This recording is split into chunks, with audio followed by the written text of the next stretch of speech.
Welcome back, seekers of the strange, the unseen, and the just plain baffling.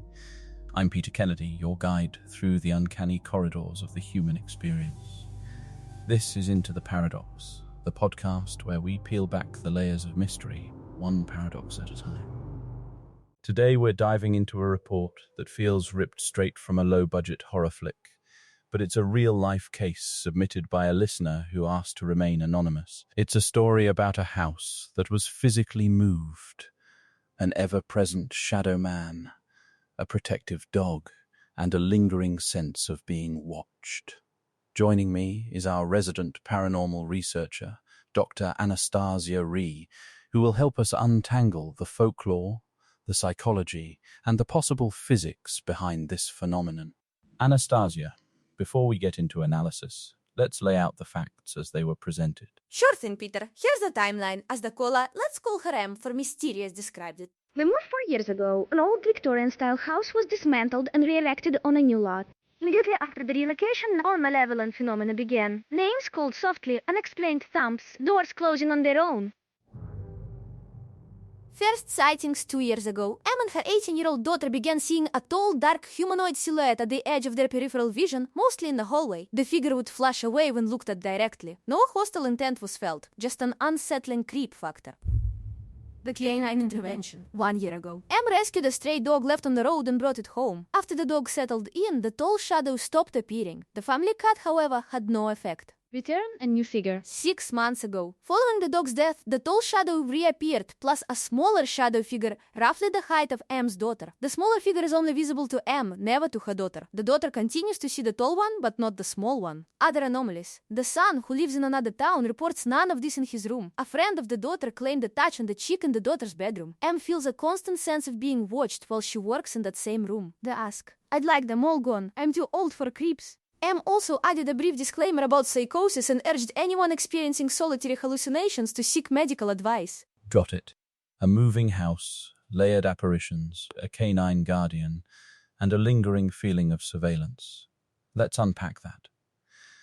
Anastasia, we've seen shadow people pop up across cultures.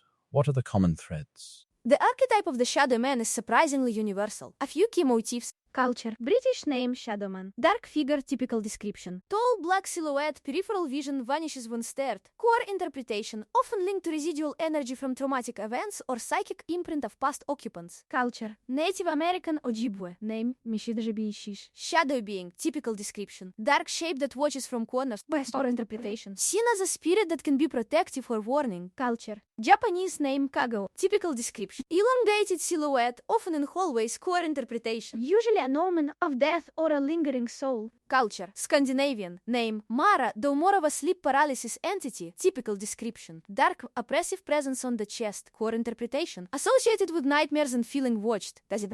What's fascinating is the peripheral nature of most sightings. Evolutionarily, our peripheral vision is tuned to detect motion, think predators scanning the edges of our visual field. The brain then fills in a shadow figure when confronted with ambiguous stimuli. And the dog factor. Animals, especially dogs, have heightened senses. Olfactory, auditory, and even electromagnetic. In many folk traditions, dogs are spirit mediators. A well-documented example is the Grey Lady case in a UK manor where a resident's Labrador stopped the lady's appearances after a few weeks of cohabitation. Some researchers propose the dog either absorbs low-frequency vibrational energy or its presence creates a protective field that the entity chooses not to cross. Now, let's ground check this with what we know from physics and psychology. Structural acoustics and infrasound. Moving a house can leave hidden gaps, loose joists, or settling foundations. This can generate infrasound below 20 Hz. Infrasound is known to cause feelings of unease, mild panic, and even visual distortions, especially in peripheral vision. The thumps and names called could be creaking timber resonating at low frequencies that our brains interpret as whispers.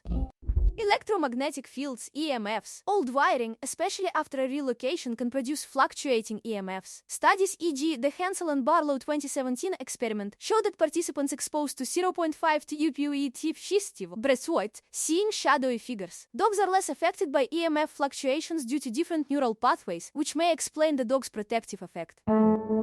Visual perception and Troxler effect. When you fixate on a point, the brain suppresses peripheral stimuli, a phenomenon called the Troxler effect. When you shift your gaze, the brain quickly fills in the missing data, sometimes with a vague dark shape, in a dimly lit hallway that can manifest as a tall shadow.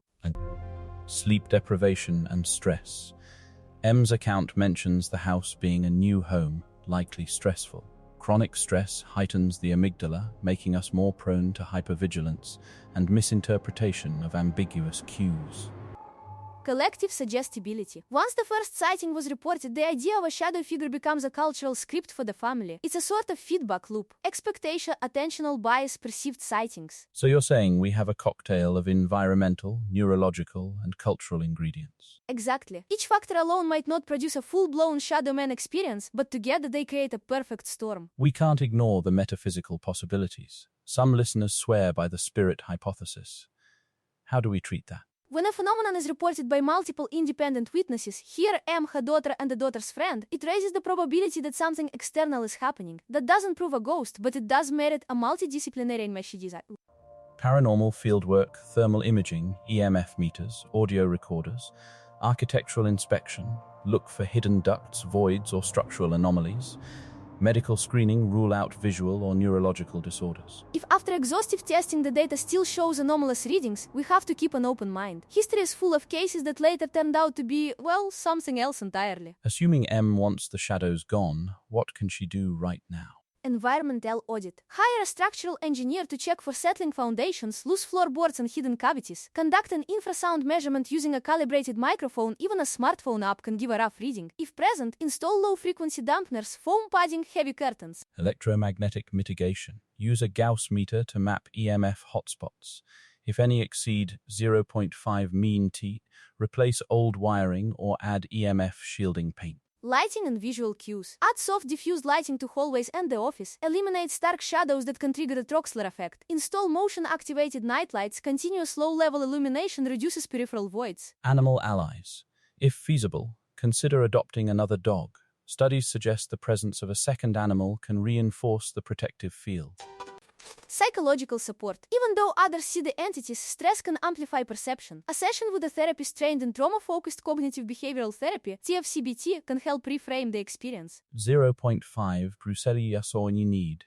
Ritual intentional cleansing for those who are spiritually inclined.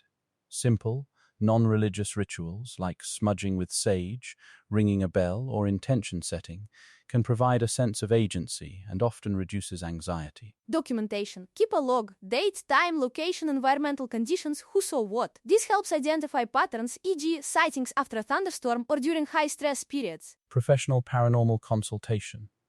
If after the above steps phenomena persist, consider reaching out to a reputable paranormal research group that follows the Scientific Investigative Protocol for Unexplained Phenomena, SIP in ZP. And for our listeners who might be hearing or seeing things themselves. If you're the only one experiencing these sensations, it's prudent to start with a medical evaluation. Visual hallucinations can stem from migraines, epilepsy, or medication side effects. Auditory hallucinations can be linked to sleep deprivation, severe stress, or early psychotic disorders. Talk to a trusted healthcare provider. Early intervention makes a huge difference. To sum up, the shadow man is likely a convergence of environmental acoustics, electromagnetic quirks, visual perception tricks, and the human tendency to pattern match in ambiguous situations. Yet the emotional weight is real, and the family's desire for peace is completely valid. Exactly. The paradox lies in the fact that both the rational and the mystical explanations can coexist. Our brains interpret data through lenses shaped by culture, biology, and personal history. Whether the shadows are energy residues, interdimensional visitors, or simply the result of a creaking house and an overactive imagination, the experience is a reminder that our reality is a tapestry woven from many threads. If you've enjoyed this episode, please subscribe, leave us a rating, and share your own shadow stories on our socials with the hashtag #ParadoxShadows. You never know, your submission might be the next case we explore. Thanks for traveling with us into the unknown. Until next time, keep your doors closed, your lights on, and your mind open.